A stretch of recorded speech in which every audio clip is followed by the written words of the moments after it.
Hi, this is Jonas. Welcome to the Bonsai Wire podcast. Today I'm here with Cesar Ordoñez and I know Cesar from the work he's done in Peter T's garden and from his YouTube channel, CenCal Bonsai for Central California. Where in Central California do you grow bonsai? So it's kind of hard, I guess, to kind of explain it, but I'm like about an hour southeast of Fresno. And so how hot is it going to be in your garden Oof. the next couple days? It's gonna be a little light, 114, I think, 113, something like that, just to get it started. How in the world do you keep your bonsai healthy when it's 114 outside? That's a good question, but I have, I believe it's 30 to 40% shade cloth. I'm not sure if it's 30 or 40, because some of it I just got from for free, you know what I'm saying? But From wherever, yeah. It's around there, and all of them are in that, every single tree that I got. And the soil mix that I use also, I do put a little bit of organic, so I know that shit is crazy, but I do, you know what I mean? Because I need it, you know what I mean? I'm not home all day, every day, so you can't water every hour? Yeah, I can't do water checks, sadly, Not so yet. In general, how many times a day will you water when it hits 110, say? 2 for sure. 2 for sure? 2 for sure, and mostly that's it. If I have like the small ones, maybe three times, but that's it. I'll do like the morning, and then, but the morning, I mean, like I try to do like around 8, 9, 10, you know what I'm saying? Before it's totally Because if hot. I do it too early, then I would need to probably do it three times, you know what I mean? That's right. So, yeah, I do it 8, 9, and then by 5, 6, just to make sure everything's cool, you know what I mean? And I do it because, dude, 5, 6 is blazing, you know what I'm saying? I recently taught my first workshop out in Fresno, and I was just impressed with every single person who could even keep their trees alive out there. No, dude, it's kind of no joke down there. No, it ain't no joke out there, for real. So what made you think, oh my God, I need to start growing bonsai? Because that is not a natural response to growing up anywhere. Right. No, I mean, I can't even explain that, to be honest, because I think about it sometimes, because a lot of people ask me how I got started in that or what made me like bonsai, and I can't say what, because I really can't remember what it was, but I know for a fact, I'm not going to sit here and say it was a Karate Kid movie, like most people do, because it wasn't, you know what I mean? Because I had watched that movie a couple times, and never once thought, like, oh, well, I want to see what that tree's all about. So I don't know what happened, it was, so I only been doing this for 4 years, so that was 4 years ago, so. And you saw a small tree. You said you're particularly taken with smaller trees? Right, so yeah, that's basically, now that I know, what got me into bonsai was the shohin, what it was, like the smaller trees, Yeah. Because that's what I remember seeing was somebody with a small tree in their hand, like within a pot, in their hand. So I'm like, dude, what the hell? How does a dude got a tree in his hand? You know what I mean? So somehow I looked it up, and so it was a juniper. So that's what got me into it. Junipers got me into it. Then later on down the road, I found out about deciduous. So that's a whole different story. You know what I'm saying? Where were you first exposed to beautiful deciduous trees?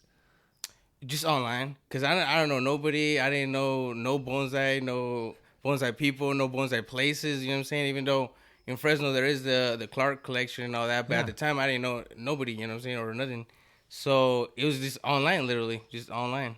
And you thought, ooh, I kind of like these deciduous trees. Yeah, I didn't know what they were. I didn't know nothing about maples, nothing about nothing. So now I do, but yeah.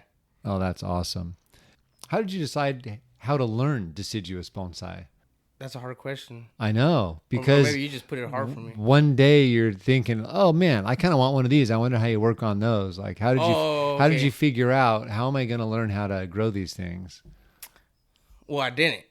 I mean, you think you do, right? Because you see like YouTube videos and stuff. But like, I would look up a little bit of YouTube videos. But mainly, what it was for me, like, man, you made me for like a couple times.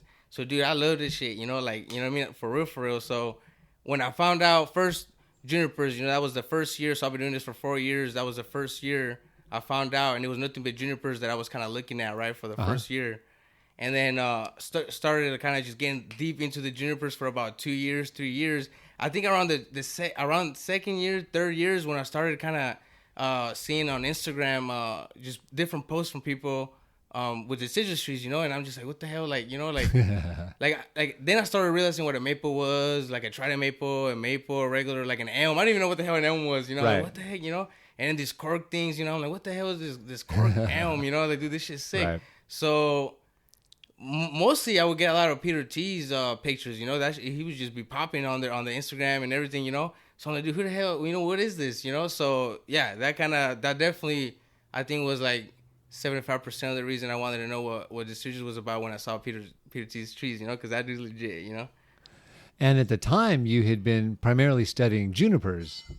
Yeah, so I guess a little backstory real quick. That way, you know what I'm saying, get that out of the way. So the first year of my bonsai journey or life or whatever was just me just buying everything you could see in regular nurseries, you know, just like how everybody would do it. Go buy a stick in a pot, nanas and everything. And I would kind of just like, I don't know, the thing about bonsai for me was it was like a big like life changer in a sense to where like, I was young. Well, right now I'm 28, so I'm still young. You know what I mean? And when I was younger, you know, I was kind of just not even that young. I guess 4 years ago, right? Because it hasn't even been that long. But you know, I was off to doing not bonsai. You know what I'm saying? Other hobbies that weren't probably for the best. You know, so hanging around wrong people and stuff, and which I don't blame nobody but myself. You feel me? That's life, and we all make our choices. But so that one day I seen that one picture of that bonsai, right? So I kind of looked into what it was, and I found out what kind of like the what it was a little bit. So then I had gone to, I think it was at Home Depot, and I bought just a regular Percumbus Nana, like a $30 one, you know. And I remember I reparted it, and I thought I pimped it out, you know. I just hella trimmed it and did all this kinds of stuff, made it R&S. And that's how I know, like, dude, first thing, shout out to my parents, because, dude, you know what I'm saying? Without them, you know, I feel like I'm nothing, you know?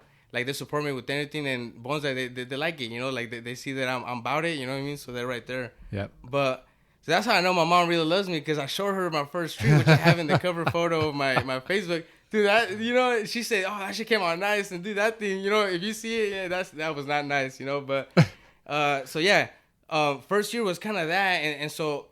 when I got that tree, as I was working on it, you know, kind of realized that time passed. Basically, spent all day doing this tree, you know, trimming the tree, reparting the tree, and then I noticed that, you know, just time passed. It was, you know, nighttime. Noticed that I didn't have no time to do anything else, you know, but just do that. So I don't know. I think it was the next day I hit up my mom, which, you know, I'm pretty close to my mom. So, dude, this shit even brought us even closer, you know, because I'm like, dude, let's go to the nursery real quick, you know, because she likes flowers, you know, gardening, you know. So we went to the nursery, I bought some more junipers, and there we went. About a year later, 6 months or so, I looked into like a local club, you know, because somebody hit me up and told me about, you know, you should join a club or something. The only local club was Fresno, which is about an hour away. And so I decided to go like the first meeting, which was, I believe it's like September, like the first meeting, because right now they don't have meetings in the summer, you know, something like that. So I was like, yeah, like that was like 6 months in, you know? Yeah. And I go into the meeting not knowing everybody, you know, and first thing I saw was a Trident Maple, though, dude. And that shit, you know, it got my eye, too, you know? So I was like, damn, you know. After that, I met some dude named Chris. Shout out to Chris and Pat. And so they kind of started showing me, like, they would tell me, hey, there's a show over here. Let's go over here, right? So Santanella, all of those. And then they would introduce me to a lot of people, you know?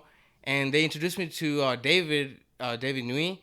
And that was a year in me being into bonsai or less, you know, a little less, because I think the convention was like in November or something. I can't even remember. No, it was a Shohin one in February. So it was. That's right. Right. So anyways, I meet David, and the next week I go to David's garden, and that was the first ever garden or bonsai tree I see like in person. So dude, you know what I mean? I was just tripping, you know, like all these, you know what I mean? That's an impressive garden when you haven't even seen many bonsai. Yeah, no, it's insane. You know what I'm saying? So, you know, I was tripping, and then I told him, you know, I would like to like learn and whatever, you know. So he kind of told me if I wanted to learn that I could go. So the very next week, I went back, you know what I'm saying? I was about it. So I went back, and I was there for like a whole day. And then I remember I decandled like a bunch of black pines. That's the first thing I did, you know, wow. that first day, you know. So I went back home. He told me I could go back whenever. So I went back for 2 years, once a month for like 2 to 3 days, because he would let me stay over there, you know, good people and shit, you know.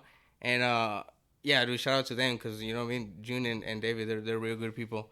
But yeah, so I went. So basically, David, if you don't know, he's known for California junipers. California, yeah. So that's basically all I kind of did. The first year, I did basically nothing but unwiring his Californias because it was around COVID when I started going.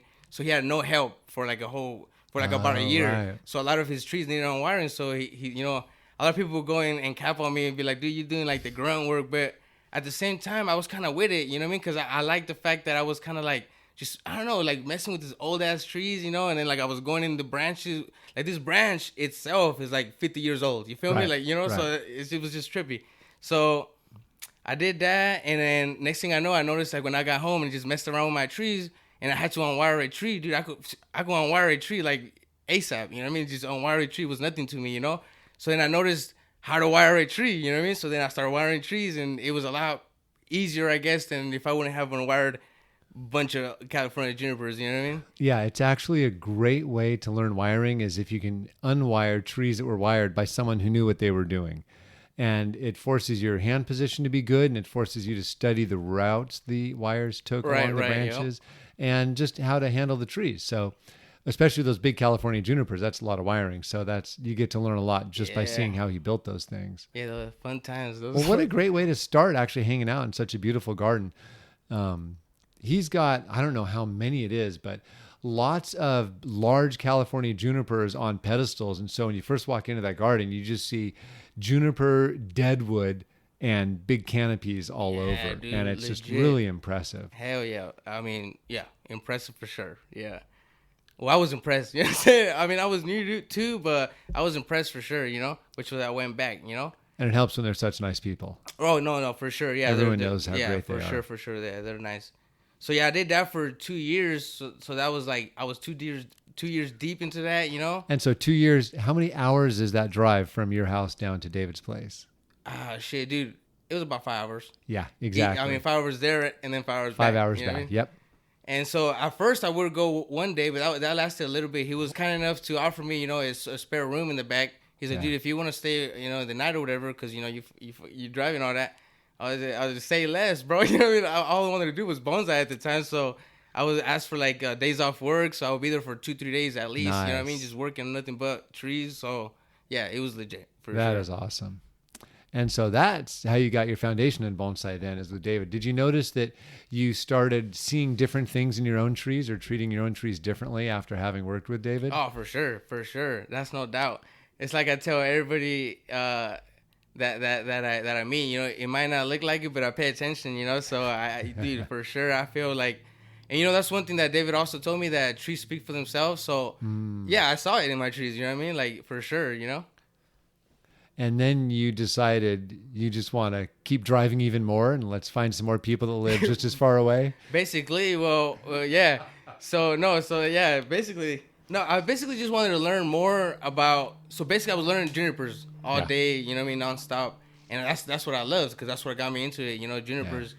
But it was always that itch to learn a little bit more about deciduous, because I would see Peter T posting pictures. I would see what's his name, Michael Roberts, right? That's his name. I would see a lot of people, right? So I'm like, dude, I need me like an elm or something, right? So then I had gone to Peter T's once. Pat again and Chris took me.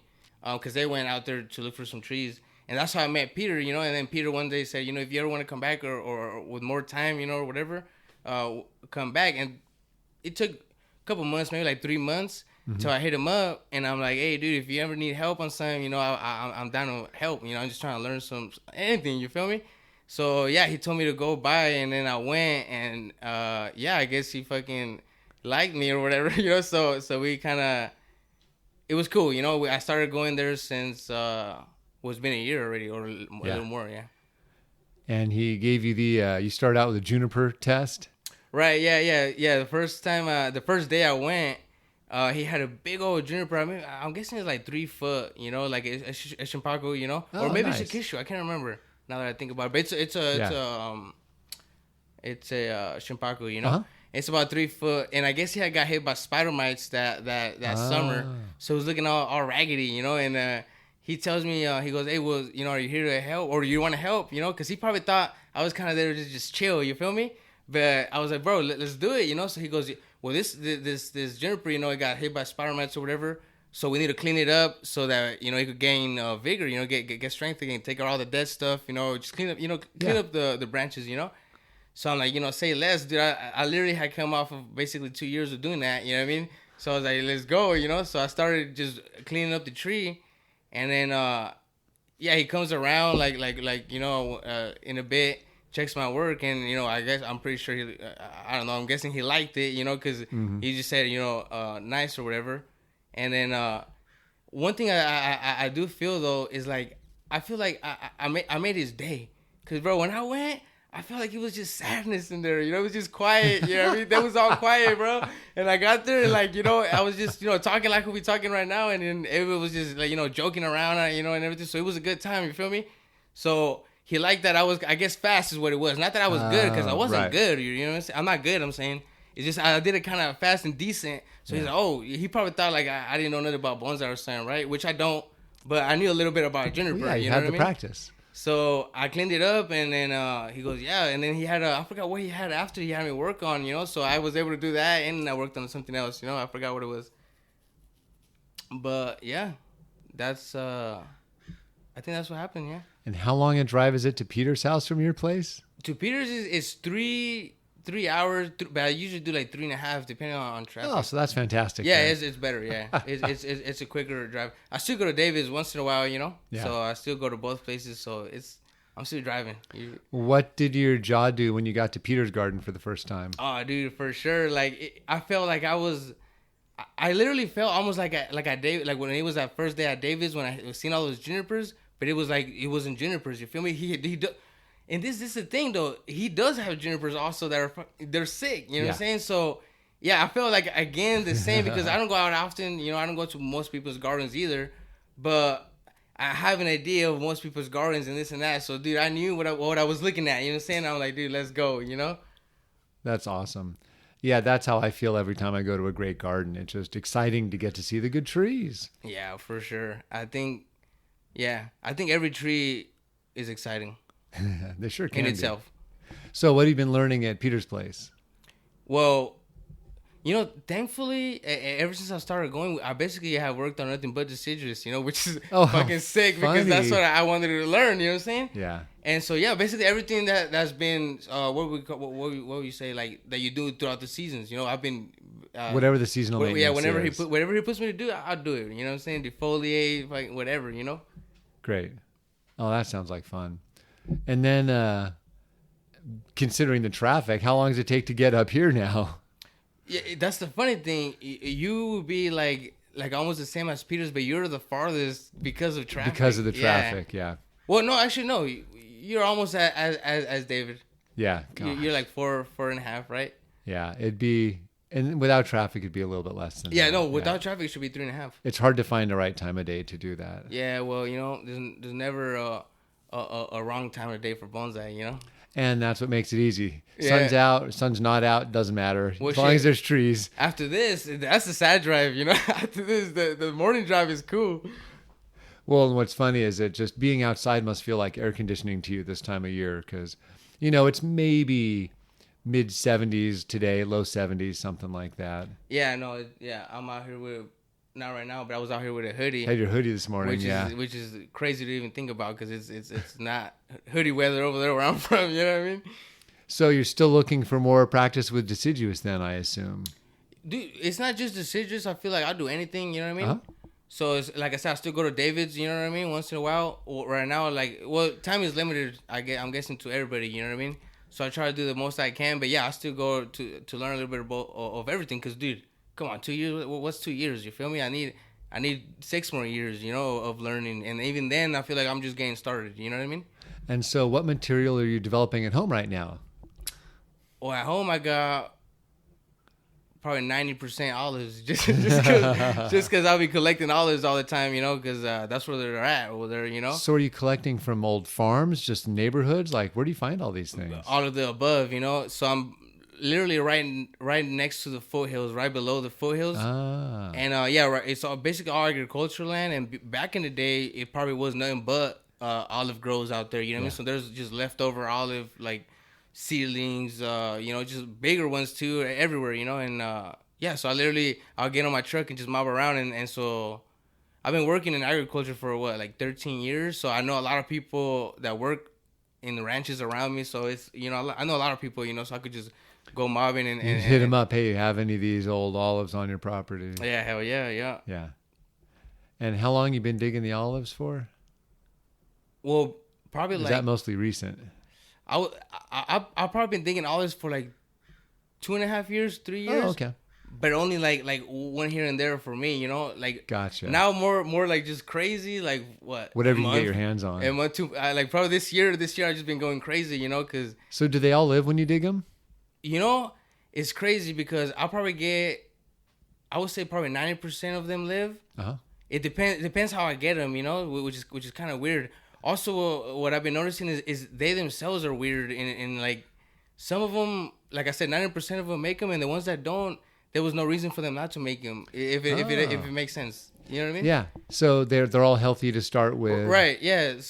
You don't need many roots, I assume, when you do it. No, some don't even have any roots on them, and some take. And do you do it all year round or different times a year? I used to, when I did it just for like here and there, I sometimes would dig them out in winter. Uh-huh. But I noticed that they don't like to be dug out in winter either. Like either they take a whole year to pop, or they just won't pop. It seems like hitting them when they're active gives you the best response. Yeah, dude. Tomorrow there's 114. I could dig one up, pot it up, and it'll be popping in 2 weeks. Wow, that's so awesome. Yeah, they're cool. That's why I like olives, because they can handle. But I mean, that's barely something that I got into just because that's what's in my area. That's one thing I learned when I was doing bonsai. And one of the biggest things I feel is you got to learn what's like around your area, what grows best, right? Because like you hear that from everybody, but you kind of don't want to, maybe you're kind of like, nah, you know what I'm saying? Like I'm going to get this tree either way, you know what I mean? But you got to kind of stick with like your local trees because they just grow better, you know what I mean? They grow faster and stronger. And so yeah, recently I started getting more olives, but yeah, I got everything. I got junipers, bougainvilleas. I started getting into bougainvilleas recently. They'll grow great where you are, dude. Yeah, and I love them. So, do you protect them in winter? Oh yeah, I got a little ass greenhouse. Yeah. Oh, cool. Yeah, nice. Dude, they didn't fit last year. Like they're barely fat. So I gotta figure something out. But because you get a few freezes where you are, probably like right around freezing. Yeah, well, we get probably lows like 26. But not too often. No, and it won't stay that cold for too long. Nah, maybe an hour, 2 hours. Yeah. 2 hours. That's a really good temperature for bonsai. Yeah, it's cool. I like it. Just the heat sucks, but summer's rough. Yeah. And so then everything is in shade cloth, your junipers, your olives, everything. Literally everything. Yeah. Yeah, I hear that because I have three California junipers. I hear that they could maybe be in full sun, but I don't know. I don't want to risk it because that shit hot out there. I have them in shade. No, you'd need to be watering them all the time. They need to be in a good sized container, maybe bigger specimens, something that's already healthy. I wouldn't want to risk it.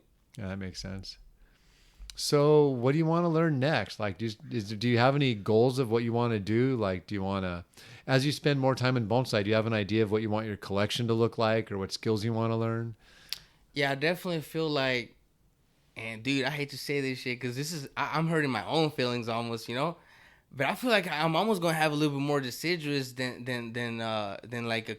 conifers, I tend to think junipers a lot more because I've never really dealt with me personally have like a redwood, I never had one, so right. I think a lot about junipers as in like my conifers, So yeah, I feel like I would have a lot more deciduous trees just because, yeah, dude, I love them, I really like learn to love how they look throughout the whole year, and like the process to make a good deciduous trees, which I do not have, and hopefully one day I will. You feel me? Because, yeah, dude, it's legit.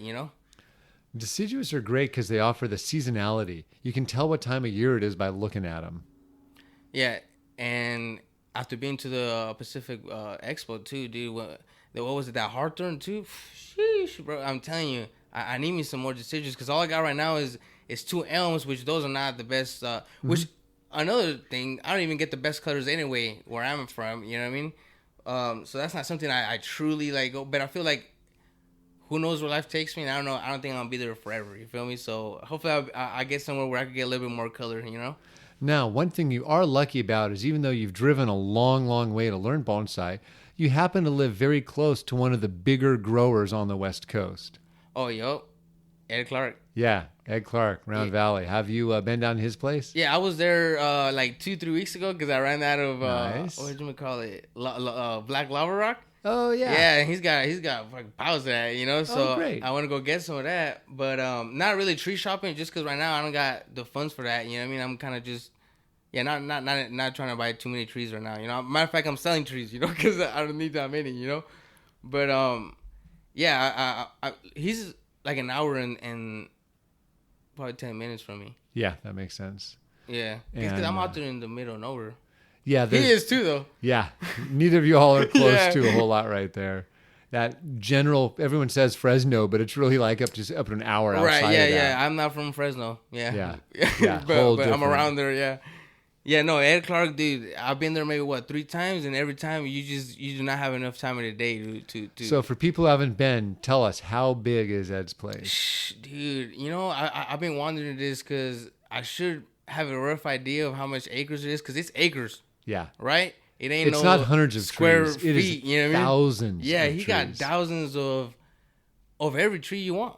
Thousands of tridents, thousands of maples, thousands of junipers, thousands of black pines. And it's just as hot where he lives. Oh, it's hot. Yeah, same Yeah. shit. Yeah, it's just. But yeah, hot. he's got pomegranates and pines and junipers. He's got all kinds of stuff. And some of it's out in the sun, some of it's in greenhouses. But I'm not shade cloth, but the Right. stuff just goes, man. Yeah. He definitely knows what he's doing. Cause dude, I mean, he's only been growing stuff for who knows how long, right? Long time. Yeah. So yeah, every time I go, I trip out because he's got all kinds of stuff. You know, even stuff that's supposed to be harder to have out there, he's got it. You know what I mean? And he's got a lot of field grown stuff. So he's one of the few growers that has a lot of stock with trunks on them.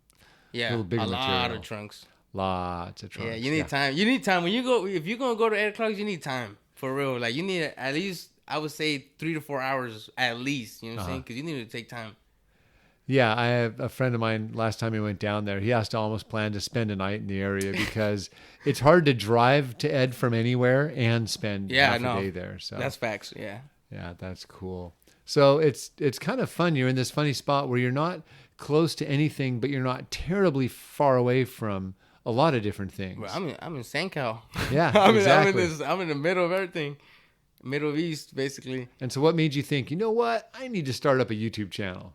Oh, dude, well, that's a whole ass different story. That actually has nothing to do with me trying to actually try a YouTube channel. It was more of me. I hear people talk about how they have logs for their trees, right? Like logs, like I fertilize this. I ain't got time. Like I'm not. Even if I do get the time, I ain't gonna be doing that. You know what I'm saying? So I thought it would be cool. I told my cousin one day. You know, I was chilling with my cousin, and he's not into bonsai. I was just chilling with him. I was like, hey, bro, I was thinking, what if I just start like a YouTube channel and start just recording some of the trees that I have, and just for like in the future we'll go back and look at it, you know, and just to see what it was, you know. And that's literally how it started. So I think like in a week after I made it the first video of like all my trees, you know, and yeah, it's been I don't know how long it's been, like 3 years maybe. Oh wow. So yeah, Nice. I started it when I didn't know like zero about bonsai, and I still don't, but I know a little bit more, you know, than when I started it, you know. Yeah. So it's cool to go back and look at when I first started it, like the trees, and yeah, man, I definitely saw it different, you know. Well, that's what's funny is when you share, whether you're doing it in writing or talking about it or even in video, it's not that you're sharing or telling what to do. You're more sharing what you are doing. And so it's more, hey, this is where I am now. This is what I'm working on, and come along and have fun. Yeah, basically that's what it turned into. And so even when you're just starting out, it can be great to kind of record the progress of that. And like you say, it's a great way to look at your collection because it can be fun to go back in time and see. Yeah, that's mainly what it like. was. And now it's even more cool to look at I just you know, random people commenting on my videos, you know. It's kind of cool, you know.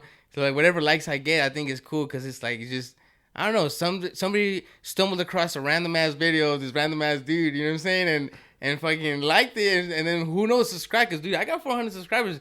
It ain't a lot, but that's a lot in my book. But if they were all standing in one room, that would be a lot. Hey, for real, that's a lot. And so that means there's 400 strangers that know the names of your dogs. For real, hey, for real. Yup, they're out there. Oh, that is so cool. I still have yet to start doing that. So you're way ahead of me in the video game.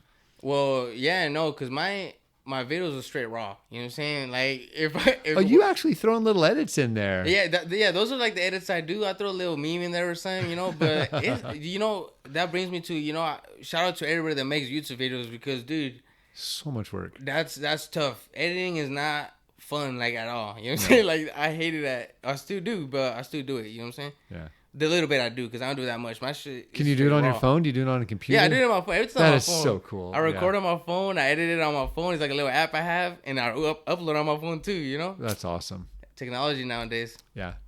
Well, I noticed that it's artful how you frame some of your shots. Like, it won't just be a boring tree in the middle. The tree will be off to the side a little bit, or there'll be a nice shadow on a wall behind it, or there's always there's something little where you're not just showing us what you're doing. You're making it look like a video, which is nice. Oh, well, here's what's trippy too, though. This is what I like about recording outside, because that's just outside. Yeah. You feel me? Yeah. Like, I can't... Whatever the light is, that's what it is. Yeah, you know what I'm saying? It's not like me doing that. That's just, like I just said, raw footage. You feel me? No edit. That's just what... And if you want to see raw, unfiltered bonsai talk, I'd say... Yeah, yeah, for sure.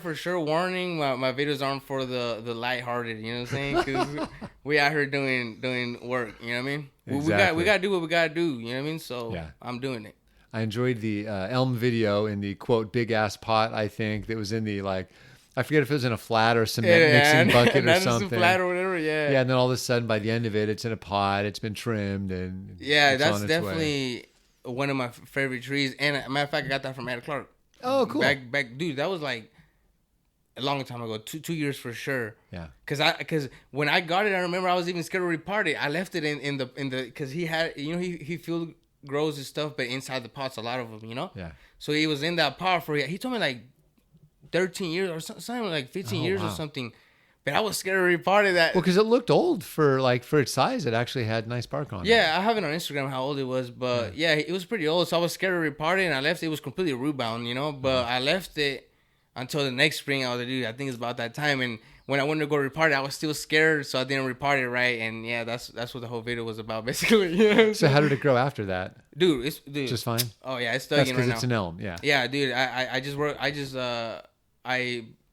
basically semi-defoliated the other day because it popped off. Yeah. Oh, good. How much? So, I don't have anywhere near the heat you do. You can get insane amounts of growth from trees in a single year. Like, if you've got a little olive 1 foot tall, how long can a shoot grow in 1 year? Oh, dude, that's a good question because you're probably trimming it more than that. Yeah, you know what I'm saying? Because do you have any sacrifice branches? No, definitely. I have a lot of like the little sumos that I'm working on myself that I left sacrifice branches on, dude. But I would say, so if you leave it alone for say 2 months, this time of year, how long would you expect something to get in 2 months? Oh, dude, for sure, I would say a foot. But I feel like, what's a foot? Yeah, it might be double that. Yeah, it might be more than that actually. Yeah, no, dude, that's one thing that I feel like we're lucky also with people over there that do bonsai is we do have a long ass growing season, so if you can keep it healthy in that heat, they grow like crazy. Yeah, that's nice. And if you know what you're doing, which I don't, I feel like if somebody knew what they were doing, they could make a tree real quick out there, you know what I'm saying? Well, so did you ever go to Kenji's nursery? No, he probably moved right when you were starting. I hear a lot about him, but he moved like I think a couple years right before I got right started. Around that time. I forget, it was 4 or 5 years ago. He moved to Georgia. Yeah. He was in Visalia before, which isn't too far away. Yeah, I heard he got crazy fast growth on some of his trees. His chojibai grew so fast down there. And olives are crazy grow, but I have some rosemary that I've been working on, dude. Those things grow, dude. Fast, bro. Like those things grow fast, and I love them because they were just $5 nursery. You know what I'm saying? So everything grows fast. So fast forward, I don't know, 5 years, 10 years, 15 years. When you submit your first tree to the expo, what kind of tree is it going to be? Damn, that's a good question because I don't even know. I mean, you may not even have that tree yet. Exactly. That's why I don't even know because right now, like I said, I'm focused on getting rid of my. So in 3 years, I've been buying nothing but basically regular nursery, stock from regular nurseries. You know what I'm saying? So I've been getting rid of all my stuff, and I feel like it's about that time in my life, for my bonsai life, to start getting a little more serious in terms of like trunks and now that I know a little better what to look for. Or what makes a better tree or a better trunk, Yeah, I need to get rid of all the stuff that you obviously know ain't gonna do it. You know what I'm saying? So, what do you know now that you didn't know then? Or maybe another way, what do you wish you knew when you got started? I wish I knew how time flies, bruh. Cause when I first started, you know what I'm saying, you hear all this like, oh, do this, do that. Oh, but next year, and you're thinking, oh, next year, bro. Like what? You know what I'm saying? Next year, bro. Next thing you know, tomorrow's next year. You feel me? And if you're into bonsai, you don't got one tree. Usually you got 5, 10, 15 trees. So, dude, you're working on other trees. Next thing you know, it's been that year. So, I feel like now when I go to buy trunks, I definitely know that I'm buying the trunk and it's all good. You feel me? Well, you said something important there, which is you're buying the trunk, you're not buying the tree. You're knowing that if you buy a trunk, you can grow the branches yourself. Like Right. that's the fun part. You Right. know how to do that. Yeah, and yeah, dude. After also, since I've been going to Peter's a bit, working on those, seeing all the like the huge ass sacrificial branches out there too, and working on some of those, dude. My elms got like probably like I don't even know 4 or 5 footers, 6 footers on them, like I think Peter's Garden probably has some of the best examples of sacrificed branches in the country that I know of, Facts. because he loves big trees. And so he's got these big trunks with beefy bases on them. And so how big does that first branch have to be? Right. And so he has full benches where the lowest branch might be 5-6 feet long. And then growing a new apex, it also might be 5-6 feet long. And so you get to see more steps of the process with more different kinds of species. Junipers, you can kind of get them to silhouette, move them where you need to, and that's kind of that. But for those deciduous trees, the broadleaf evergreens like your oaks, your bougainvillea, you kind of have to build them. And Peters is just a great lab for seeing how to do that. Hell yeah, and I feel like that's probably the main reason I said I might have a little more deciduous than conifers whenever I do have a nice garden or whatever, is because, dude, I learned to really love. Dude, when I go home and like see my elm with those 5 footers, I'm like, bro, hell yeah, you feel me? Like those 5 footers give me joy. Like I forget about the elm. You know what I'm saying? Like the elm's over here, the 5 footers over here. Like, dude, let's go. Like that 5 footer one day is gonna get chopped down to like 2-3 inches. That's and right. Who knows? It's And gonna then you keep do it on again. going. Yeah. So I don't know. I feel like I love the process more now. Which is why I feel like I could buy, I want to buy better trunks. You know what I'm saying? 'Cause I'm like, dude, hell yeah, let's do it. Because if you're going to invest the time, if it's the same work, whether it's a good trunk or a bad trunk, if you can find a way to make a good trunk as your starting point, you're going to end up with a great tree. Yeah, hell yeah. One of the things that I feel like not helped me, but one of the cool things that I learned early on also was that, we most people here in America that start bonsai, we go to regular nurseries like I just mentioned that I did, right? In regular nurseries nowadays, you don't find those big ass procumens like you guys did, or not you, right. Other people did back in the day, That's right. And so all these thinner trunks and people want to make these bigger trees, right? Which is cool, right? But I learned that sometimes you got to work with what you got, you know what I'm saying, or with what you get.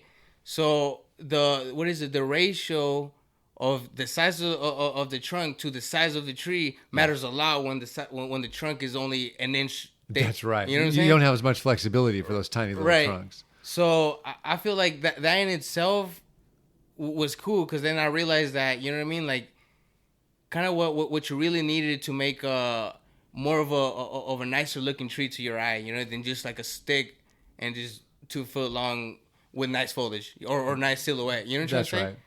And I've actually seen that same kind of thing in a lot of parts of the country where when people get started, as they learn really good techniques, they start building nicer and nicer branches and silhouettes on the trees.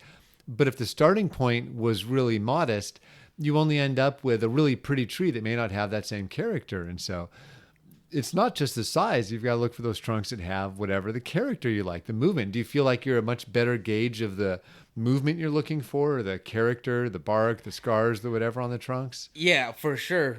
Especially in the sense where like in the beginning you want the most movement. You feel me? Now I like a little more subtle movement. You know what I'm saying? I like something just kind of cool with it, not too much, because I feel like ain't nothing too much out here. You know what I'm saying? When we're out here in the wilderness and in the mountains, ain't nothing too wild. It's not all rock and roll. Yeah, exactly. You know what I'm saying? So Yeah, I don't know. I kind of learned to like the smaller curves, you know, The quieter trees. the quieter turns, you know. Yeah. I actually think some of your olives will be coming along pretty quickly. You've got a bunch of short, fast taper, beefy trunks. And if those things grow fast, you should be able to get a good silhouette on those in 2-3 years and then get nice density on those pads in another 2-3 years. So it might actually be pretty quick when you've got some really nice show ready olives in there for that kind of small, medium size. Right.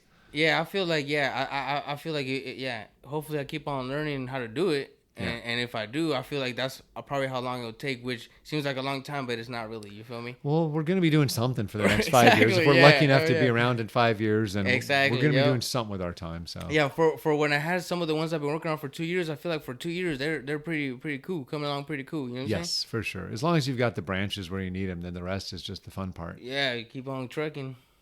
So what do you want to see at the next expo? Like, you got another year and a half. What are you said you enjoyed the event. What would you love to see at the next one? Dang, that's a good question. Cause dude, I don't know, bro. Cause when I went, I didn't know what I was expecting to begin with. You had no idea. Feel me? You hadn't been to many shows at that time. Especially that. So I just probably I started Bonsai or started getting into a real series probably at the worst time, which was around COVID. Yeah. There was literally no shows for like 2 years, right? That's right. Or 3. So yeah, that was like one of the first. I forgot. I went to a show, but it was like a club show that I went to. So that was definitely the first time I went to something legit. And dude, I don't know. I'm thinking of that question. I can't think of nothing. You know what I'm saying? Because that to me that was legit all the way around. I feel like, I mean, dude, yeah, there was nothing I would change. I don't think. I mean, I feel like definitely, if the world was perfect, there would be room for more vendors. But that's literally it.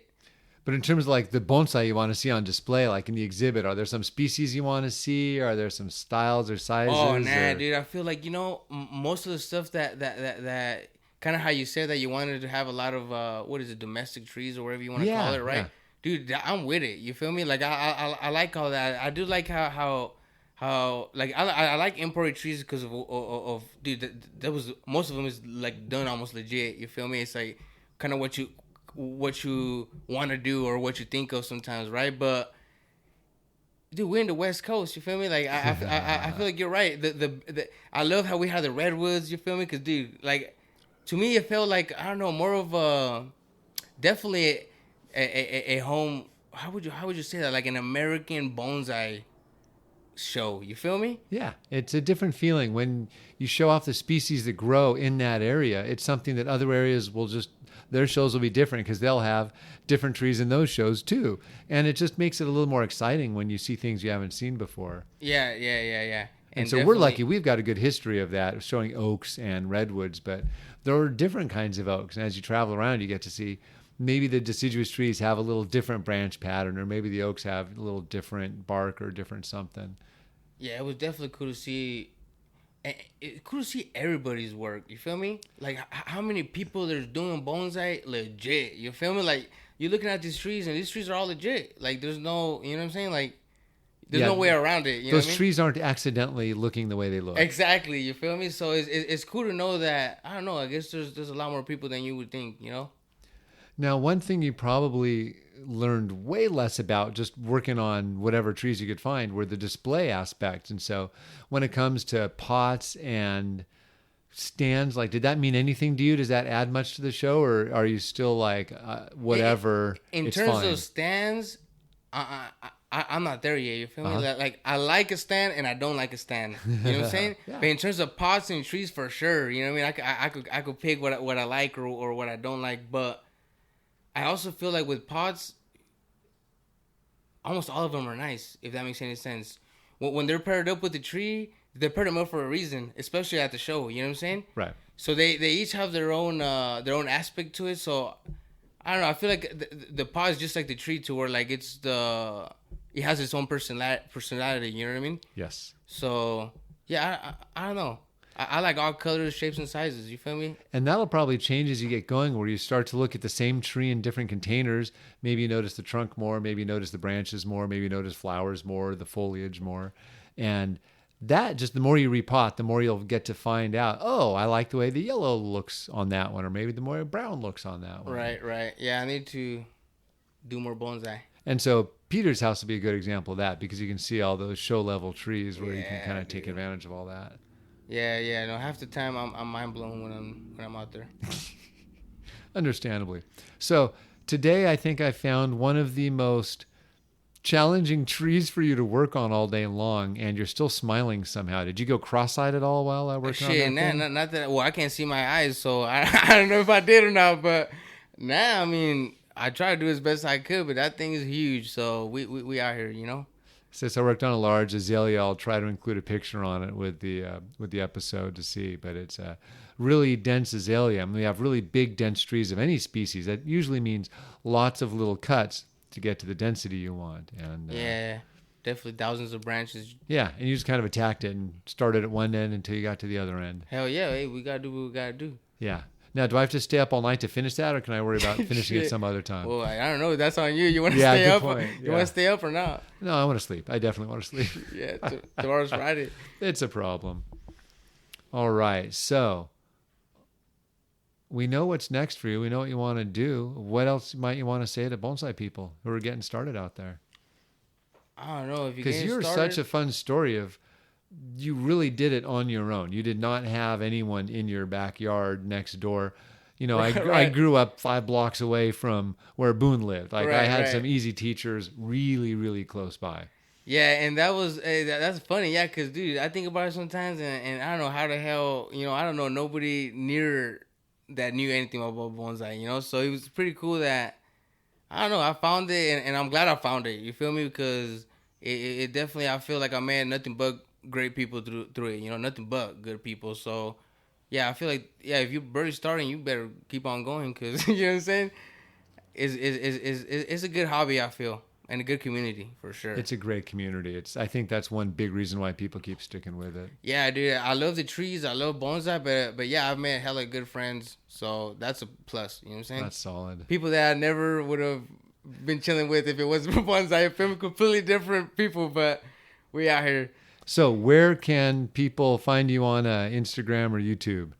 Well, it's fairly easy. For Instagram, Facebook, and YouTube, it's literally CenCal Bonsai, all lowercase. I might take that back. I think for Facebook, it's not all lowercase because the way you have to, you know, write it down. CenCal? CenCal?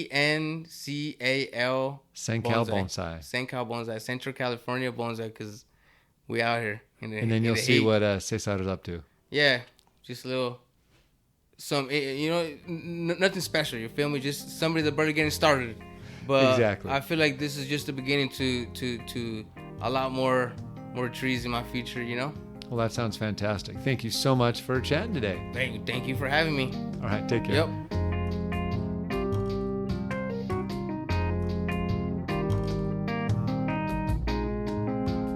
The music on today's podcast was brought to you by the fine folks at Blue Dot Sessions. Check them out at www.sessions.blue.